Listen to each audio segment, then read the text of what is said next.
Sir ಆಮೇಲೆ ಹೇಳಿ ಹೇಳಿ ಇರೋ ಮಂತ್ರಿನೂ ತೆಗೆದುಬಿಟ್ಟಾರೋ ಅಂತ ಭಯ ಸರ್ ನನಗೆ.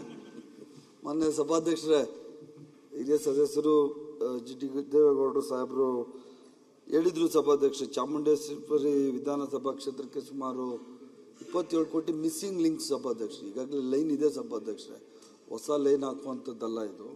ಮಿಸ್ಸಿಂಗ್ ಲೈನ್ಸಿಂದ ಅದರಲ್ಲಿ ನೀರು ಸೋರಿಕೆ ಆಗಿ ರಸ್ತೆಯಲ್ಲಿ ಹರಿತಾ ಇದೆ ಅಂತ ಹೇಳಿ ಅವರೊಂದು ರಿಕ್ವೆಷನ್ ಕೊಟ್ಟಿದ್ರು ಸಭಾಧ್ಯಕ್ಷ. ಅದರ ಪ್ರಕಾರ ಸಭಾಧ್ಯಕ್ಷರೇ ಕಮಿಷನರ್ ಮೈಸೂರು ಫೈನಾನ್ಸಿಗೆ ಕೇಳಿದ್ರು ಸಭಾಧ್ಯಕ್ಷ, 27 ಕೋಟಿ ರೂಪಾಯಿ ಕೊಡ್ರಿ SFC ಅಂತ. ಅದರ ಫೈನಾನ್ಸರು ದುಡ್ಡಿಲ್ಲ ಅಂತ ಹೇಳ್ಬಿಟ್ಟು ಅದನ್ನು ವಾಪಸ್ ಕಳಿಸಿದ್ದಾರೆ ಸಭಾಧ್ಯಕ್ಷರೇ.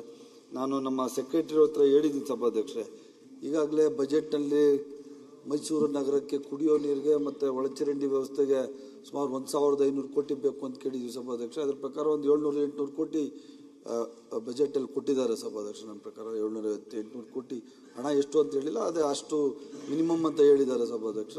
ಆ 750-800 ಕೋಟಿ ಕುಡಿಯೋ ನೀರು ಮತ್ತು UGD ವ್ಯವಸ್ಥೆ ಮೈಸೂರು ನಗರಕ್ಕೆ ಸೀಮಿತಪಟ್ಟಂಗೆ.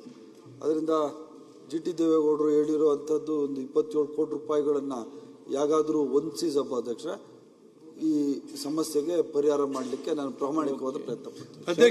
ಅಧ್ಯಕ್ಷರೇ, ಸಚಿವರೇ, 300 CS ಸೈಟ್ ಇದಾವೆ. ಅದು ಅರ್ಜೆಂಟಾಗಿ ಸುಮಾರು 3 ವರ್ಷದಿಂದ ವಿಲೇವಾರಿ ಮಾಡಿಲ್ಲ. ನೀವೇ ವಿಲೇವಾರಿ ಮಾಡಿ, MDA ಮಾಡಿದಿರಿ, ವಿಲೇ ಮಾಡಿಸಿ, ದುಡ್ಡು ಬರುತ್ತೆ, ಆಕ್ಷನ್ ಮಾಡಿಸಿ, ಸಾವಿರಾರು ಕೋಟಿ ಬರುತ್ತೆ ಅಲ್ಲೇ.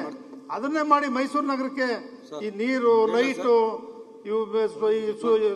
ಈ ನಮ್ಮ ಒಳಚರಂಡಿ ವ್ಯವಸ್ಥೆನ ತುರ್ತಾಗಿ ಮಾಡಿಸ್ಕೊಡಿ ಸಚಿವರೇ. ಸಭಾಧ್ಯಕ್ಷ, ಈಗ ಮೈಸೂರು ಡೆವಲಪ್ಮೆಂಟ್ ಅಥಾರಿಟಿ ಮಾಡಿದ್ದೀವಿ ಸಭಾಧ್ಯಕ್ಷ. ಅದರಲ್ಲಿ ದುಡ್ಡಿದೆ, ಒಂದು 200 ಕೋಟಿ ಇದೆ, 300 ಕೋಟಿ ಮೊನ್ನೆ ವೈಟ್ ಟಾಪಿಂಗ್ ರಸ್ತೆ ಕೊಟ್ಟಿದ್ದೀವಿ ಸಭಾಧ್ಯಕ್ಷ. ಮೂಡಾಯಿಂದಾನೇ MDA ಇಂದ ಕೊಟ್ಟಿದ್ದೀವಿ. ಈಗ ಹೊಸ ಸೈಟ್ಗಳು ಮಾನ್ಯ ಸದಸ್ಯರು ಹೇಳ್ದಂಗೆ ಸಭಾಧ್ಯಕ್ಷ ಒಂದು 4-5 ಸಾವಿರ ಕೋಟಿ ರೂಪಾಯಿಗಳು ಬೆಲೆ ಬಾಳುವಂಥದ್ದು ಸೈಟ್ಸ್ ಇದೆ. ಈಗಾಗಲೇ ಅಡ್ವರ್ಟೈಸ್ ಆಗ್ತಾ ಇದೀವಿ ಸಭಾಧ್ಯಕ್ಷ. ಅದು ಮಾಡಿ ಹಣ ಬಂದಾಗ ಅದನ್ನ ನಾವು ಬೇರೆ ಕಡೆ ಉಪಯೋಗಿಸಂಗಿಲ್ಲ ಸಭಾಧ್ಯಕ್ಷ, ಮೈಸೂರಿಗೇನೆ ಉಪಯೋಗಿಸ್ಬೇಕು. ಅದರಿಂದ ಎಲ್ಲೆಲ್ಲಿ ಹೊಸ ಲೇಔಟ್ಗಳಿದ್ದಾವೆ ಅವನ್ನೆಲ್ಲ ಗುರುತಿಸಿ ಅವ್ರಿಗೆ ಏನು ಬೇಸಿಕ್ ಕಮ್ಯುನಿಟೀಸ್ ಕೊಡ್ಲಿಕ್ಕೆ ನಾನು ಮಾಡ್ತೀನಿ ಸಭಾ. ಹಂಗೆ ಹ್ಯಾಂಡ್ ಓವರ್ ಮಾಡ್ಬಿಟ್ಟಿದ್ದೀರಿ, ಡೆವಲಪ್ ಮಾಡದೆ ಹ್ಯಾಂಡ್ ಓವರ್ ಮಾಡ್ಬಿಟ್ಟವ್ರೆ. 1000 ಲೇಔಟ್ ಡೆವಲಪ್ ಮಾಡಿ, ಈಗ ಹಣ ಬಂದ ತಕ್ಷಣ ಮಾಡ್ತೀವಿ ಸಭಾ.